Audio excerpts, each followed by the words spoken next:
Well, hello everyone. Glad you could join us. I think we'll get things rolling now. Good afternoon or good morning, depending on where you are. There may be even some good evenings in there. Thanks for joining us and being here today. My name is Bruce McDonald. I'm the President and CEO here at Imagine Canada. I also want to take a quick moment to recognize the ongoing celebration of Eid. So Eid Mubarak to everyone in our community celebrating. So glad you could join us. We're going to kick off now and get our webinar rolling.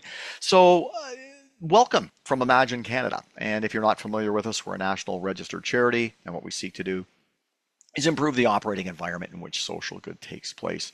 And we do that through research and advocacy, running a standards accreditation program, and also by connecting, the nonprofit community, the business community, and government sectors so that all communities can thrive. And this event's part of our PRISM Reception and Learning Series, where we bring corporate leaders and nonprofits together to learn from each other and build stronger relationships. And really excited about our panel today, and we're going to have a bit of data that will kick that off. But before we do, I just want to be able to start with a land acknowledgement. And because we're all virtual in different places, we'll use the Imagine Canada one. Imagine Canada staff, operations, work, and network depend on traditional Indigenous territories to provide us physical space, sustenance, safety, and community to work, live, and play. We acknowledge that our ability to live and work on these lands today is a direct benefit of policies of expulsion and assimilation of Indigenous peoples during the time of settlement and confederation and since. The harms of these policies are many and are still being felt in Indigenous communities today. We express gratitude towards the Indigenous communities who have and will continue to steward these lands. We commit to amplifying the voices of Indigenous peoples and working against everyday forces of white supremacy and colonialism present in the nonprofit sector. Our work at Imagine Canada is long-term and multi-generational in nature, and we recognize that it will be a continuous and intentional process to build strong relationships with our Indigenous colleagues and connect with the land. And that's an abridged version of our land acknowledgement, and you can go to imaginecanada.ca if you'd like more information about it. So as we now launch into today's program, a sincere thank you to our sponsor. And if we can move to the next slide, that would be great. YourCause from Blackbaud. They've been an unwavering partner of ours in advancing corporate community investment in Canada, and we're really grateful for that commitment. As well, we're kind of excited. You'll be hearing a bit more from them later, but we're excited to share that we'll be announcing a fall event together soon. So stay tuned, watch your inbox and our newsletters because there'll be more information coming on that.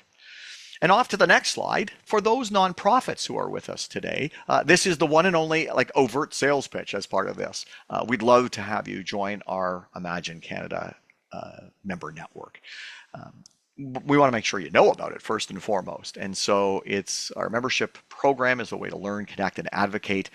There's obviously tiered pricing for organizations of different sizes, including for small organizations who comprise about 40% of the nonprofit sector, organizations who have budgets of $150,000 in revenue or less. It's actually a free membership. And this year, as part of our member engagement program, we're running a series of regional conversations. We kicked off this week in Edmonton, and the other markets that we'll be connecting with is in Quebec coming up in a few weeks, and then in the fall, we'll be visiting British Columbia and Saskatchewan with a series of regional conversations, regional roundtable events, bringing organizations together to talk about what they're currently facing and what they see coming down in the future. So you can scan the QR code or reach out to us directly to learn more about membership and how to connect with your peers in this amazing network of organizations from right across the country. So this event, though, is our PRISM Network. It's about corporate community investment and the commitment to each community that corporations have in times of change. And really this slide exemplifies some of the companies, this slide showcases some of the companies who exemplify that. The Imagine Canada PRISM certification requires companies to give back at least 1% of pre-tax profits to their communities. It's been around for a very long time, and we're just delighted to have so many companies who do this. Because it's in these kind of uncertain times, in a moment where it's easy to pull back, that structural commitment is what keeps communities supported through times of uncertainty.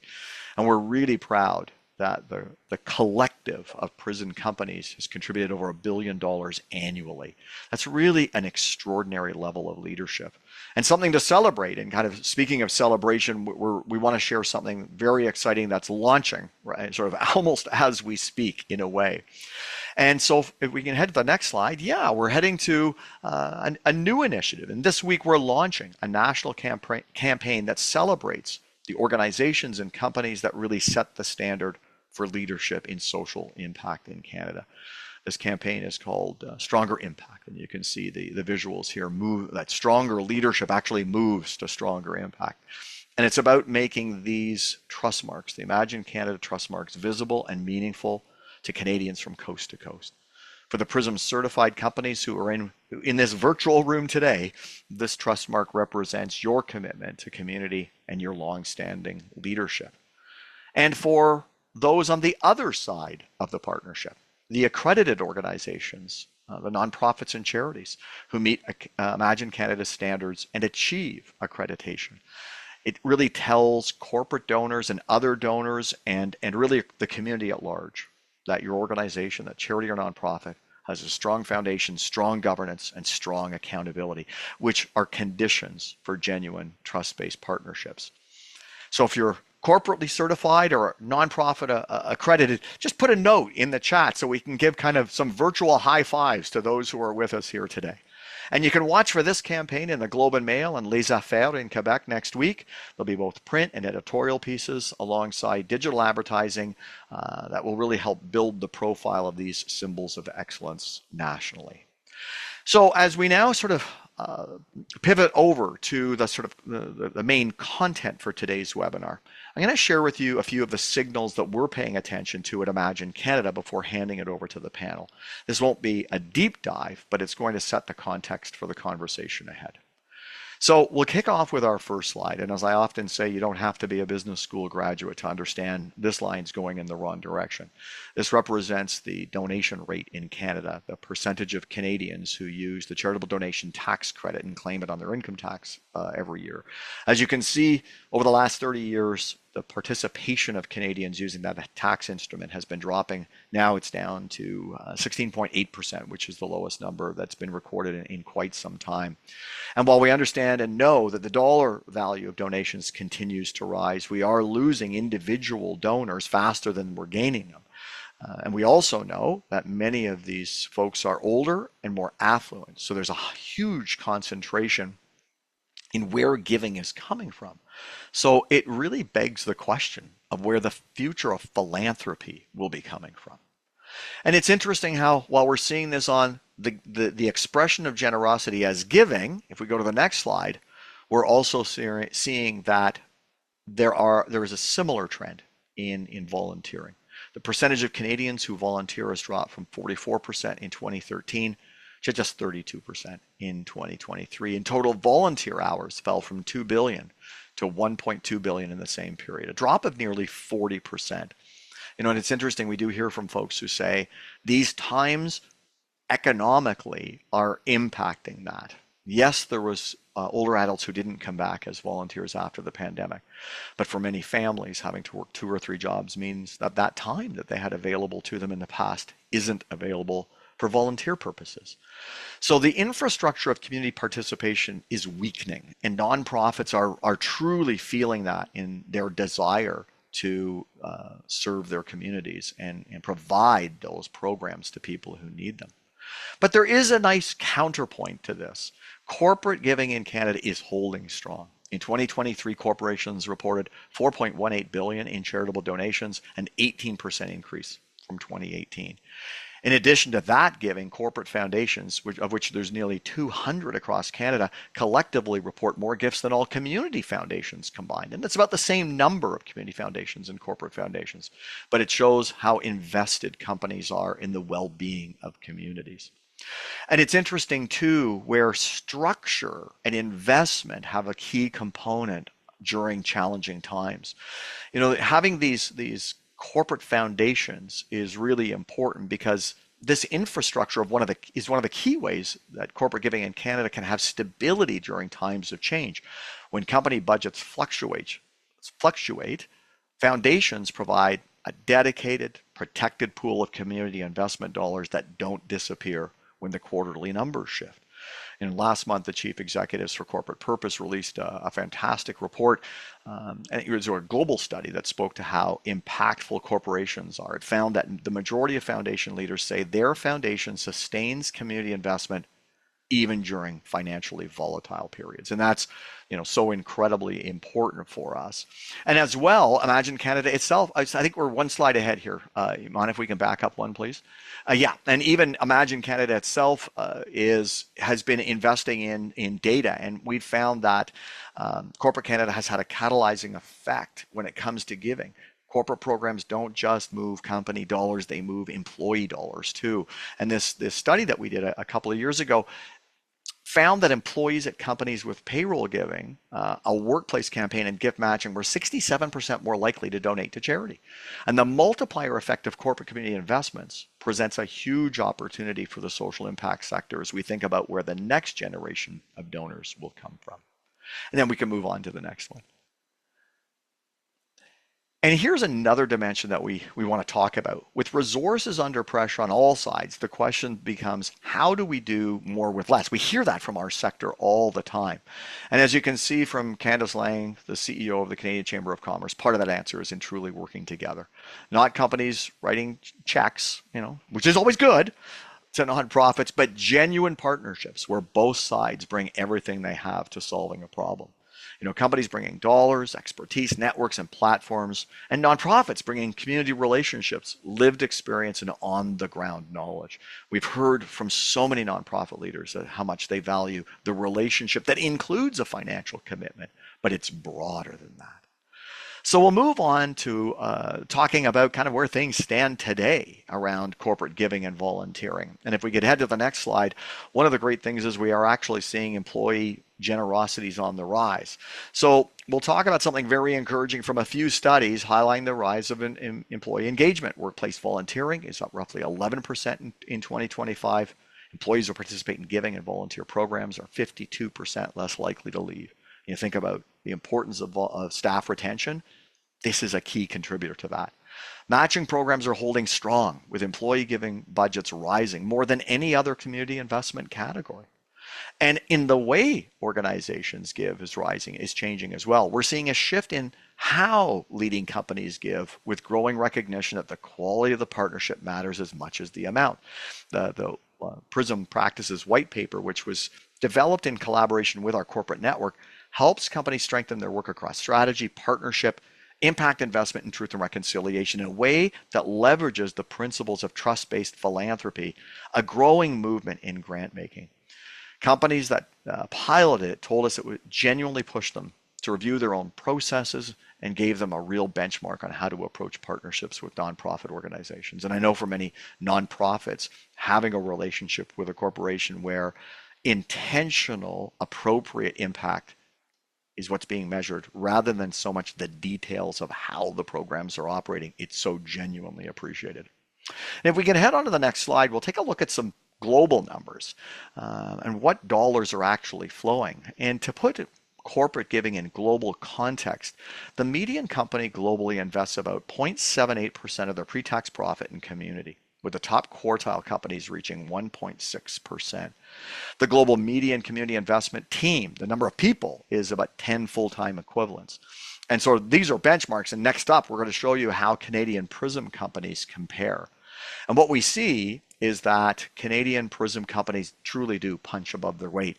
PRISM certified companies contribute, as I mentioned earlier, over $1 billion annually, with an average of just 3.25 community investment staff, compared to that global median of 10 that we saw in the CECP benchmarks report. So really lean operations here in Canada.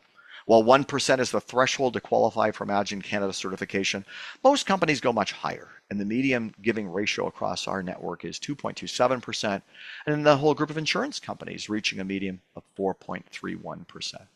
So, as we said, Canadian corporations and their leaders are genuinely punching above their weight efficiently and consistently, rather. So if we head on to the next one, but we'd be telling an incomplete story if we didn't talk about some of the headwinds facing these commitments. If we can move to the next slide, please. That's great. And one more. Great. There's three structural forces that are putting community investment at risk in almost any company right now. The first is around budget scrutiny. When economic pressure hits, community partnerships are often the first line question. We've heard that for many, many, many years. When company profits are affected, they take a look at every cost center, and unfortunately, sometimes it is the community investment budget that is one of those first ones that might be affected. Then there's ESG fragmentation. Giving and volunteering often gets lost or deprioritized within the broader ESG company priorities, competing for dollars and executive attention with other great programs, seeing some shifts and often even pullbacks on their whole ESG programs. And short-termism, the pressure to cut anything without an immediate return is high. But of course, the challenge in working with organizations in the nonprofit sector is that community relationships take time to build and even longer to rebuild. And if companies truly want to make a systemic change or a long-term impact, it requires time. So caution is also another global trend we're paying attention to. So it's no surprise to folks in this room what we've also been seeing with the tremendous change in recent years and abundance of caution globally, but in Canada as well. In 2025 Benevity's State of Corporate Purpose study, we saw 2/3 of companies have significantly shifted their corporate purpose strategies in the past year, and more than half of CSR leaders say their CEOs will be less vocal on social commitments.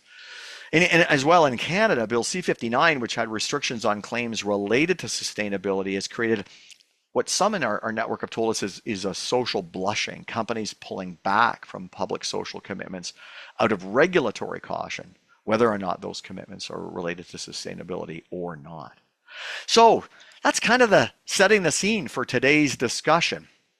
And so really overall, individual giving is declining. Corporate giving plays an extremely important role in bringing resources and assets to the table. Employee engagement's rising. The companies face real pressure to stay on the course. So where volatility is the new normal, what does it actually mean to stay committed? So I'm delighted now to turn the rest of our time over to our panelists. And I just take a moment to introduce them. Andrew Troup is our moderator. He is the Chief Impact Officer from YourCause from Blackbaud. He brings that deep global expertise in corporate giving and employee engagement. And you'll also hear a little bit from him about Blackbaud's work. Narissa Kanji is the Director of Community Impact from Alberta Blue Cross, an Imagine Canada PRISM certified company recognized for their leadership in community investment. Christi Cruz is the CEO of Bold Social Sector Consulting and is a leading voice in sponsorship, corporate engagement, and social purpose. With over 30 years at TELUS, Christi built the company's community investment portfolio, shaping it into one of Canada's most recognized and admired corporate social purpose platforms. David Wighton is the Managing Director, Social Impact, ATB Financial, and Executive Director, ATB Community Foundation. We're delighted to represent ATB on this panel, given their tremendous leadership in Alberta communities. So at this point, Andrew, we're going to pass the baton over to you to kick us off and manage the panel conversation. Wonderful. Thank you so much, Bruce. And thank you so much for walking through that incredible data, which will be an important foundation and background for today's discussion. And thank you again to you and the Imagine Canada team for the partnership on this session and the partnership throughout the year. For those folks, just really quickly, as I said, a little bit of context and scene setting. I know there may be a few folks on the line today who are not familiar with Blackbaud, but just for a little information, we are really the world's largest company focused in specifically on providing solutions around social impact. And as you can see from some of the things listed on the slide here, we've been in the space for over 45 years and have a global reach in more than 170 countries. And that reach is really across the entire social impact sector. Those doing work on the nonprofit charity side, those doing work as foundations, corporations, of course, doing work in the corporate social impact space, educational institutions, and even individual change agents who are doing work on a peer-to-peer fundraising basis. And if we click into the next slide, you'll see specifically the YourCause from Blackbaud team and platform is focused specifically toward the corporate space, toward corporate social impact, and really supporting companies, including PRISM companies, in the work that they're doing with their employee volunteerism, their employee giving, and their broader corporate philanthropy and grant making. Really is part of the work that we're doing as a broader Blackbaud company to really meet the moment right now of transformation as we work to be the world's most trusted and powerful AI engine for social impact specifically.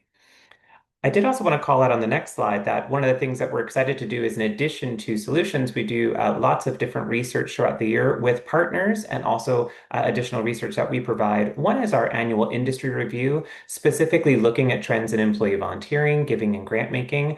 Our new review for this year will be coming out soon, although we've been launching this review for 10 years. You'll see a little QR code there if you want to access last year's report. But what I'm particularly excited about is this year, for the first time ever, we will be launching a supplement, a brand new Canadian spotlight, very specifically to look at some of those trends specifically in Canada. Now, with that, we're going to really move on and talk a little bit about setting the scene for today's conversation. And I think Bruce did a wonderful job of really starting us off, talking about some of those key challenges and opportunities that we see in the corporate giving landscape and engagement landscape. But I also wanted to take one moment before we dove into today's conversation and just zoom out a little bit, because I think for all of us, we're in this very interesting time and moment. And as I've said to a few people before and to our panelists in a prior conversation, I think for many of us, we're feeling the same thing I'm feeling, at least, where you wake up in the morning and you're just not even sure what you're going to wake up to, right? What headline you're going to wake up to, what's changed overnight. I mean, it just feels like things are moving so quickly. I sort of tease whether or not my coffee maker is going to work, which is critical, right? But we just don't know what's coming. And as we click into the next slide, what I wanted to do is set a little bit of context, because the reality is, it's not a figment of our imaginations, right? We've all been living through and managing and navigating through many disruptions and global level disruptions for the past several years. And by no means is this an exhaustive list at all, right? But even looking at this, right, everything from the COVID-19 pandemic back in 2020, which then obviously continued forward for several years, all the way to political conflicts, right? The launch of the Russia and Ukraine conflict in 2022, which persists into today, to even big shifts that we've seen with technology, right? I know that we've reached a point where things like generative AI and using tools like ChatGPT have become sort of everyday for us, but it was only 2023 where that suddenly was a major shift and change, right? There's been political shifts across the globe, legislative changes across the globe, and what's most important is really that box at the bottom. What KPMG has done in one of their papers, the Great Convergence Framework, has called out something that I think is really important, that we're no longer living in a time where these disruptions are siloed or isolated, but we're actually living in a time where they're actually becoming very systemic, and we're starting to see them amplify each other. So whether that disruption is climate or AI or political and geopolitical conflicts, they're starting to amplify each other, and that's having an impact on us, right?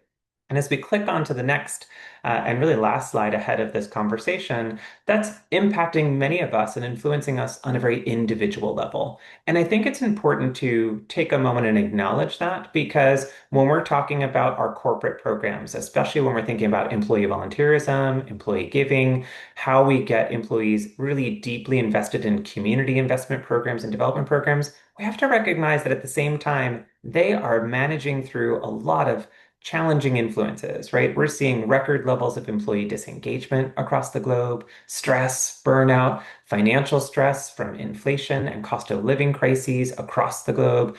We've been living through for many years a global mental health and well-being crisis that was exacerbated in the pandemic and has persisted for all these years since. And yet, on the positive side, there are other positive influences as well, right? We know research has consistently shown that employees are very much looking for meaning in their work. They're looking for a sense of purpose. They're looking for cultures within the workplace that really support belonging and inclusion. And in turn, they're over and over, time and time again, saying that they want to work for companies that can show that they will have a positive societal and community impact. And that's where I think we have a really wonderful opportunity with our community investment programs to really help move the needle on some of these challenging influences. So, with a little bit of that context now in play, I'm going to have us really start to dive into our conversation. And with that, my first question to each of our panelists is kind of building a little bit on the data and some of those macro influences I was just talking about. I'd love to hear from each of you about whether one of those influences very much resonates, if there's something sort of keeping you up at night, or alternatively, how that might be influencing your community investment. And what does community investment and community activity look like for you today? And for this one, I might start with Narissa and then go to David and then to Christi. All right. Thank you, everyone. Hi, everyone. So nice to be with you today. Wow, I think that was a perfect way, Andrew, to set the scene, especially with that first question. But I think you nailed it on the head. Like, what doesn't keep us up at night? What is making us sleep so soundly? I think those are all the things that our community is going through right now. And what's really keeping me up at night is that these it's just a show to that our community is going through so much right now, and they're turning to these nonprofit organizations to support their need. But of course, funding is really tricky right now and complex. And so they're coming to us at Alberta Blue Cross for support. And that is what's keeping me up at night is how are we going to be able to support each of these communities and vital services that our community needs. Like an example is we just closed a grant. We had 800 applications for a grant that is only giving out 75. So for me, I'm thinking, how are we now going to support those communities and organizations that are not going to get the grant? So that's something that I'm struggling with right now. And I'm really excited to have this conversation because I think it's very timely of, us as corporations, the need that we are and the rise of stepping up that our communities really need to see right now. And I love that you called that out, Marissa, because I think that's going to resonate with so many folks that are feeling that exact pain, right? There is so much need, and we see the need in our communities.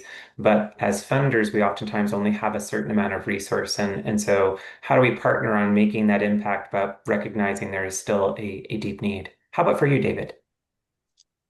I would, when I think about what does impact look like to me, the immediate thing that comes to mind is what it doesn't look like. So it doesn't look like a passive corporate check, right? To me, impact looks more like a multi-layered strategy that supports the notion that when Albertans win, so does our business, and that for us each to prosper, we go hand in hand together. That's great. And I couldn't agree more. It really is that togetherness. And I think we're going to dig into that quite a bit in this conversation that makes the difference. Christi, coming around to you, what might be keeping you up at night and or what does community investment look like for you? Well, I think a lot is keeping me up at night. Could be related to my age, but also just following on Narissa's comments. Like what I think about at night is what if we've built a system that's really good at processing requests, but not nearly as good at building the relationships we need to solve these complex community issues? Like we spend an enormous amount of time on the activity of grant making.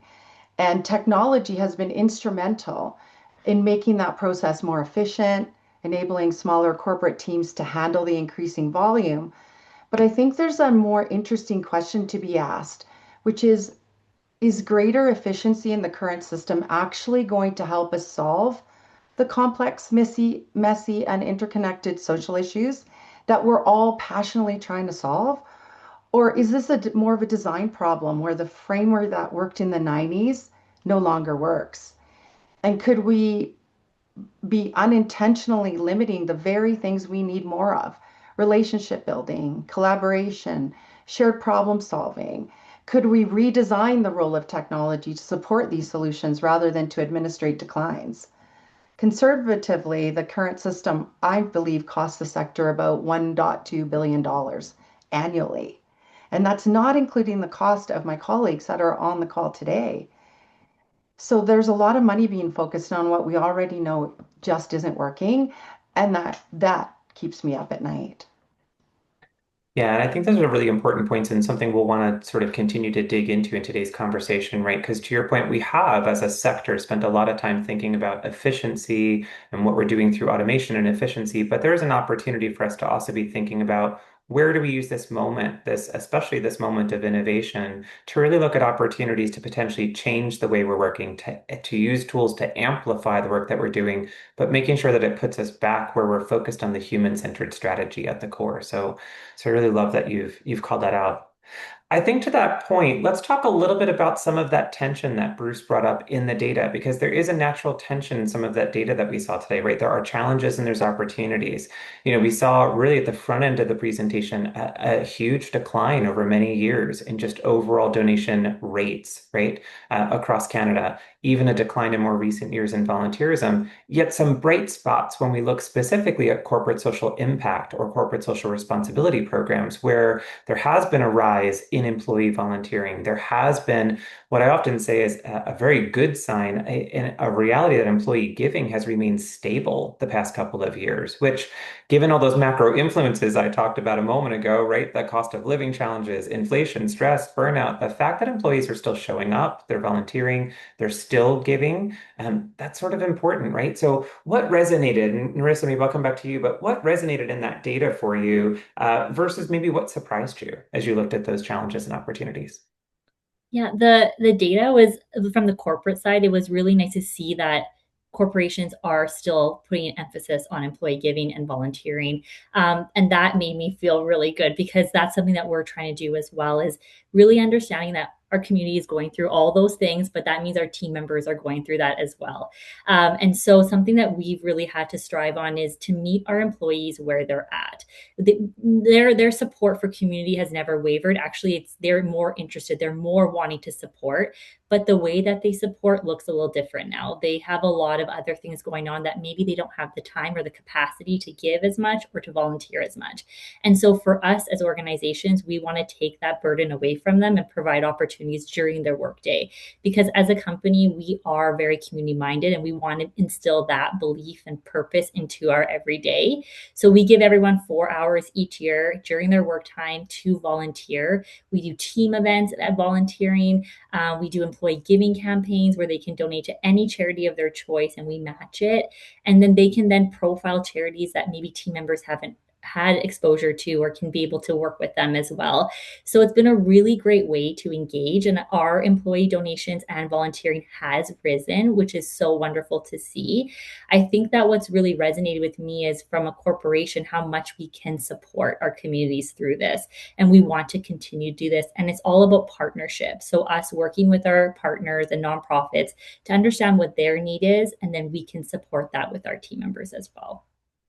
I love that, because I often talk about it really is the importance of both of those things, right? The partnership with our charity partners and nonprofit partners to really understand the need and where we could actually be truly of help through our volunteerism and giving, but simultaneously looking at our programs to say, where are we actually building them or reevaluating them to make sure they're inclusive and that we're creating opportunities for folks to engage and removing some of the unintentional barriers we might have created, be those physical, psychological, social, or attitudinal.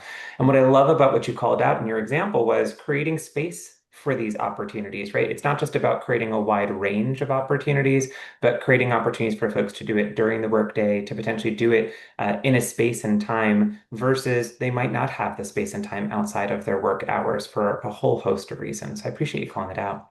How about for you, David? What resonated a little bit with those challenges and opportunities that we saw in some of the data that Bruce presented?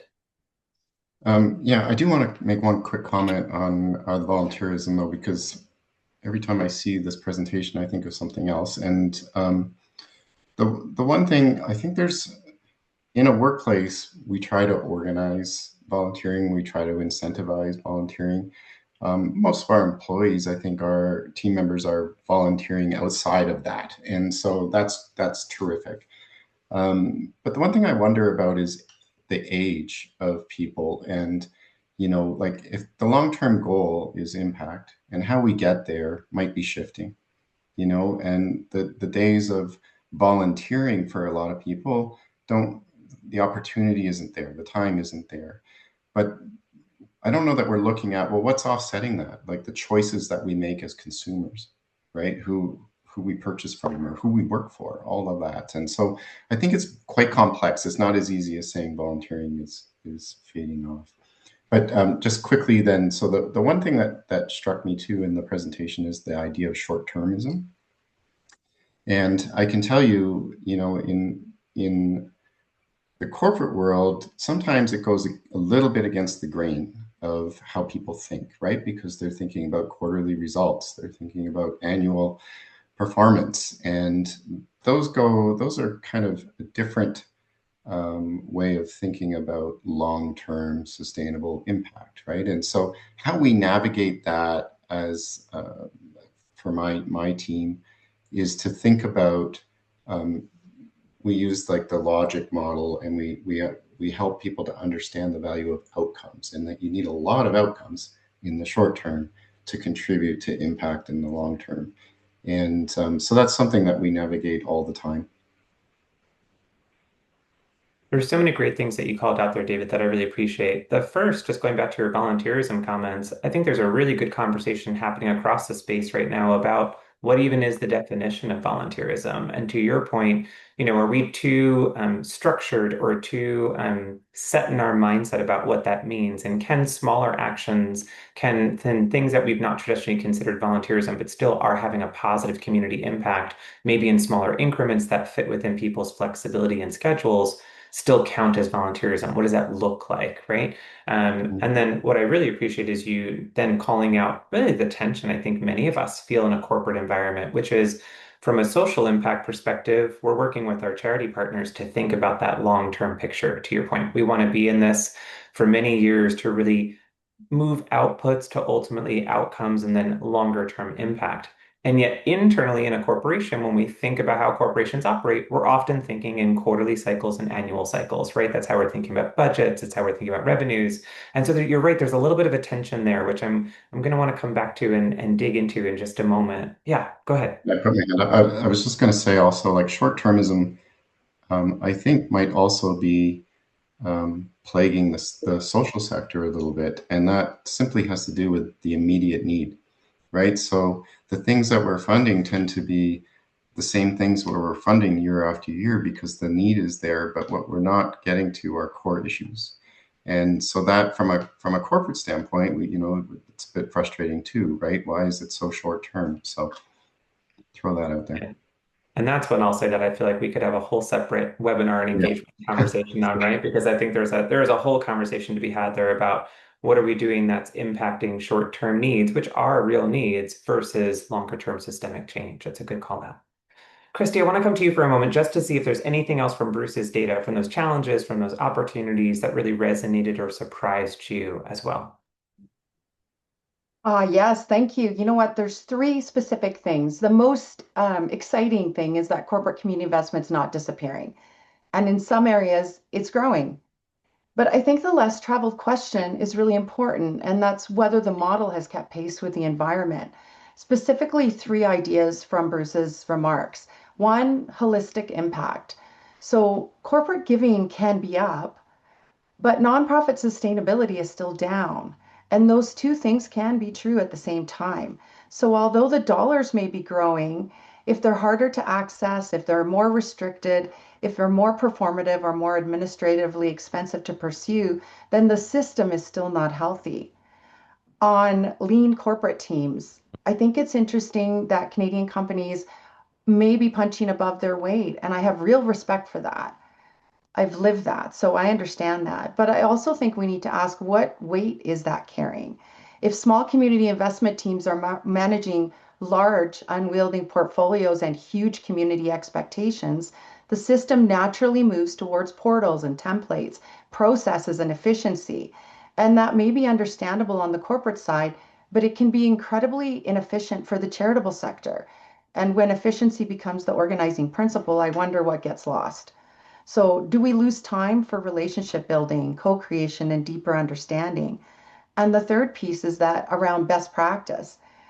I understand best practices are important. They help raise standards and they help companies ask better questions and they create consistency.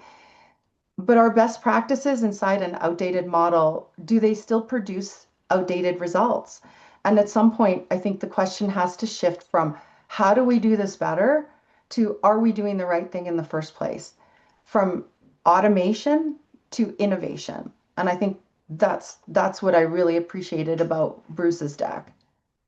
Yeah, I think that's such an important call out to you. And to your point, Chrissy, it is that shift from a conversation about operational efficiency and automation to really innovation. Innovation, both from innovating the programs, the approach, how we're thinking about the work, and then where does things like technology innovation help support and amplify some of that work as well. I also appreciate that you're calling out a really important tension that we often all feel, right? I often call it small but mighty CSR teams, and that's just the truth of it, right? When you look at the data, it is often very small, sometimes one person, two-person, or three-person teams that are tasked with doing all of the work across employee engagement and philanthropic programs. That's a small team that's then trying to do work with both external partners, of course, engaging internal employees, and then a whole host of internal stakeholders. And that kind of takes me into my next question, because I think what I've heard from a lot of folks and what they're feeling right now in this moment in time is a pressure to create, recreate, or refresh the business case for this work. I think all of us are being asked internally by our stakeholders to really say, remind me again, through a business case, what is the work that we're doing? What's the impact that we're trying to have? What's the impact we're having so far? What's really the return on the investment in these programs? And so I'd love to hear from each of you about what that looks like for you today. Have you been getting that question? Have you been working on refreshing the business case? What have you been hearing, and or what does that conversation look like with different stakeholders? I can jump in if you want, Andrew. Yeah, please do. Yeah, for us, I think we've over the last few years, we've really started to solidify how we measure impact for community as a stakeholder. And that has really been instrumental in helping us to really understand the impact that we're having or the outcomes that we're enabling. And let me be perfectly clear, it's our partners who do all of that work. We are enablers of their work, and so privileged to work with all of them. But we also look at, not just community as a stakeholder, we look at our team members, and we look at our clients in business, sort of as stakeholders, and so, or brand, you could even say. And some of the work that we've done shows a really strong correlation between people who participate in our social impact programs through volunteering, donating, or micro actions that we have, and their cultural health. So on average, cultural health is about 5% higher for people who are engaged in that kind of work, which is super great, and they have a higher net promoter score. And then I saw in the presentation, and this aligns to our data too, that they're less likely to leave. So all of those things help to strengthen your business, and it becomes part of the strategy. On the other side of things, with brand, for instance, we know that a brand attribute of ATB helps my community is important to our clients and important to those who are seeking to do business with us. And so what we see through our work, or what we're able to, I guess, empower through our work, through our communications, through our storytelling, is to let community know some of those things that we're doing that are really positive for their communities, which helps to elevate our brand equity to a certain degree. It contributes to it anyways. And so though looking at it from a more shared value perspective is really sort of how we've been moving forward as of late.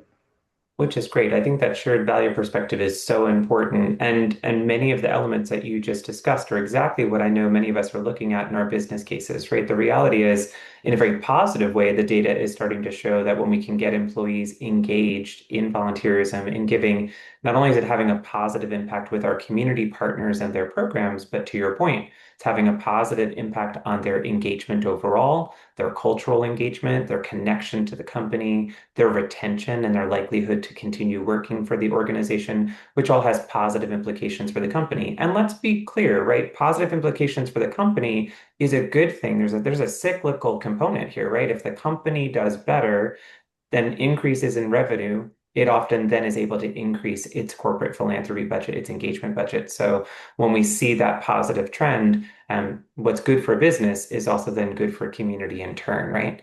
Narissa, how about for you? Yeah, and just like touching on what David said too, like something that we're really working is the shared value as well with our stakeholders. And for us and my team, my small but mighty team that we all have, we're so fortunate that we get to hear all the stories, the direct impact that we're having in the community. But our stakeholders are a bit removed from that. And so when what we're trying to work on is really this art of storytelling for them. Like we can talk about numbers and financials and things, but how do you really quantify that your scholarship for an individual had that impact? That was a single mom who can now not rest assured and just focus on her studies and that ripple effect that had for her family and her community. How do you share that story? So that's something that we're really working on, is really providing a platform for our recipients and our partners to tell what that impact looks like and how we're working on that together. And that's been so crucial for us, especially with our board and our stakeholders and our even our community and our customers. They always ask us, Alberta Blue Cross, why are you out at this event, or why are you partnering with this organization? And so we really want to be able to tell them the why, that we're there for health and wellness. We want to support Albertans' well-being, and this is why we're here, and this is the impact that we're making, and these are the individuals that we've supported that's going to have that ripple effect in the community. So that's something that we've been really working on as an opportunity, and just be able to share more of those stories as well. I really love that you called that out because it's a critical component that we sometimes overlook. We get a little wrapped up in our own impact reporting and talking about the impact we're having with our programs, and forgetting that sometimes a more important thing to do is raise up our partner's impact story and do a little bit of that partner first storytelling. And to your point, then look at where that supports a joint story that you're telling, and really speak to, well, why are we in this work together? Why are we partnering on this work? And why is that so critically important? I appreciate that. Christi, I want to come around to you because I'd love to hear a little bit from you around some of the conversations you've seen around making this case, right, the business case, and how that's potentially even shifted some of the conversation overall. Yeah, I feel so lucky to have lived experience in creating these programs and while also now in my new current role supporting organizations as they look to create sustainable solutions, it really helps to see the issue from a holistic perspective. And one of the things that I think is challenging is a call to stay the course. I fully support staying committed, absolutely. Staying relational, absolutely. And staying accountable to community and to the business, yes. But this has to happen while we continue to debate outdated models that no longer serve companies or nonprofits well. Many companies are discussing this at the highest levels, executive levels, and we see funders dissolving or moving their investments to sponsorship with little, if any, societal reaction. So what I'm seeing is that it's important for companies to stay committed to community, to trust relationships, and to building long-term outcomes. And yes, there is a portion of that needs to keep an eye on short-term and day-to-day operations. But I think we have to admit, and we have to be willing to change the parts of the model that are no longer serving anyone particularly well. And I think that Imagine Canada and Blackbaud have a key role in shaping that new framework, enabling technology to help us to move from transactional to relational, to help solve these. And it's very relevant to what we need today versus what, well, basically a bunch of us created I'm not even going to say what day, because then you'll figure out how old I am. Yeah. What, I was 4 when I started, and that was legal. I love that. I love that. Thank you so much, Christi. And that very much resonates because you're right. Organizations such as Blackbaud, such as Imagine Canada, we are very much focused on how we can support really the broader sector and the broader field in this work. And as I often talk about, it's finding that balance, right? There is a balance between when it's right to do a shorter term charitable donation, and there absolutely are times when that makes sense, versus where we're partnering for longer term social investment, and looking at both, right? And figuring out where there's that important balance to both. In turn, that also kind of speaks a little bit, and I want to come back to this, really what we were talking about when it comes to thinking about that long term versus short term, and thinking about that measurement a little bit. I'd love to hear from each of you a little bit about that tension there as well, right? Because I think if we think about target setting, for example, one of the hardest things to do is sort of say, let's set a target, a goal for what we're going to achieve when we're trying to balance both the long-term goal or impact we're trying to achieve and the short-term goal and or numbers that we oftentimes need to speak to in those business cases that we talked about. So I'd love to hear from all of you a little bit about what does target setting look like for you? And I recognize that that could take many different lenses. It could be a little bit of impact target setting you're doing with your charitable partners, hopefully, but then it could also be what does that look like against the target setting you're doing internally as well with your internal stakeholders? Anybody have some thoughts or want to dive into that one first? I can go first. Yeah. So for us, we do put numbers, of course, and in goals to for our year. It's hard, I will say. Like it's still a revolving. It will. I think everyone is always trying to change it up or try to find the best way, but numbers can get really hard. But we do have numbers set with our partners. But again, we're really focused on our relationship with our organizations and partners, and really working cohesively together and understanding that they're not set in stone, these goals, that things are constantly evolving in our community, that we need to be flexible, we need to be open-minded, we need to be trusting of each other, and we need to come together and pivot when we need to. And that's been really important for us. And so we really value of how our relationships are, and that's what we're putting our reporting on. And we've also really just wanted to create an area where we can kind of come together and work together on new issues that are coming up.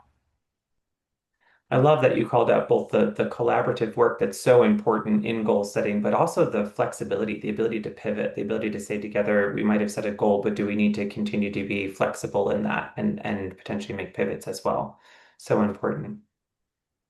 David, Christi, any thoughts on sort of this I'll call it tension of target setting, right? The reality of we want to have long-term impact and we want to talk about those targets or potential opportunities with our partners, but we have internal goal setting that we need to sort of manage through as well. Yeah, I guess on the long term, one of the things we're really excited about was the launch of our community foundation last year. And the idea behind that is to provide sustainable funding for the future.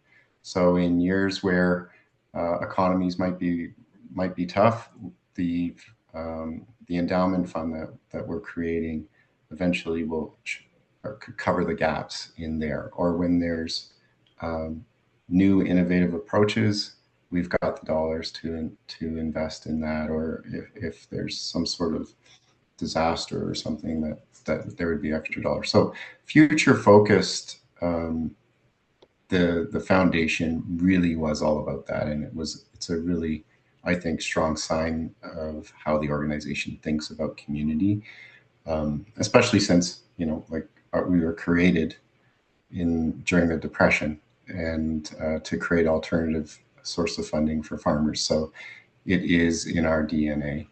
On an annual basis, though, we really are looking to advance our focus areas, and we have 3 focus areas. I won't get into those, but primarily it's outcomes that standardized outcomes that we're looking at. We work with Impact Genome on those. We support our partners who are verified through that process, and we're so grateful that they also see value in it, and they can take those verified reports to other funders too, which is great. They can leverage that.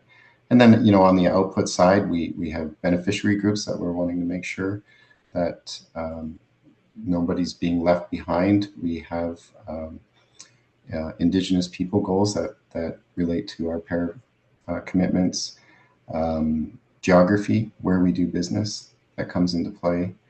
And I guess lastly, we have a couple of new projects we call possibility projects that we've instigated. And so we have some direct output and outcome goals for those projects as well.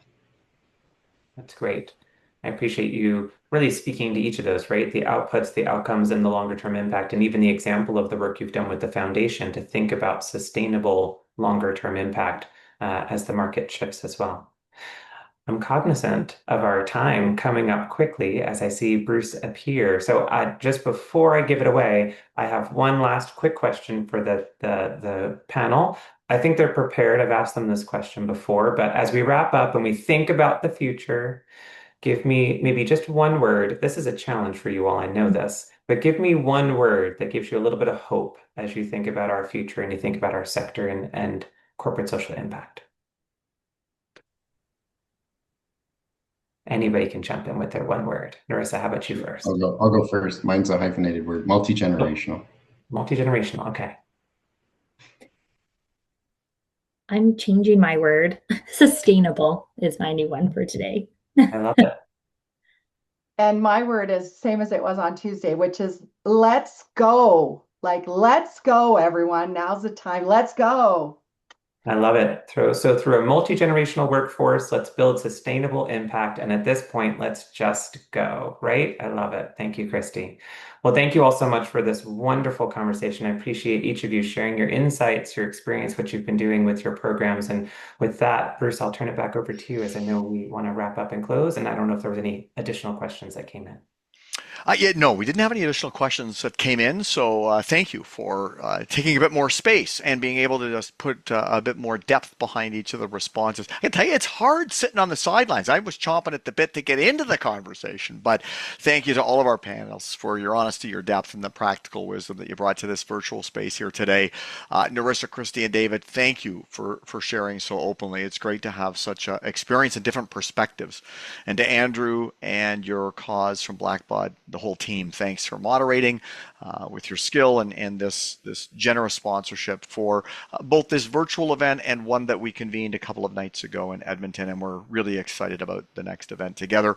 Also want to recognize the folks at Imagine Canada, the team who helped organize both the in-person and virtual events. We really appreciate all the work that went into it, and most importantly, thanks to each of you for taking time either live or to listen to the recording out of your busy time, out of your busy schedules to check the content out. And if you have suggestions for future webinars, by all means, please reach out to us at Imagine Canada. We'd love to hear your feedback. So with that, enjoy the rest of your day. Thanks very much. Bye for now.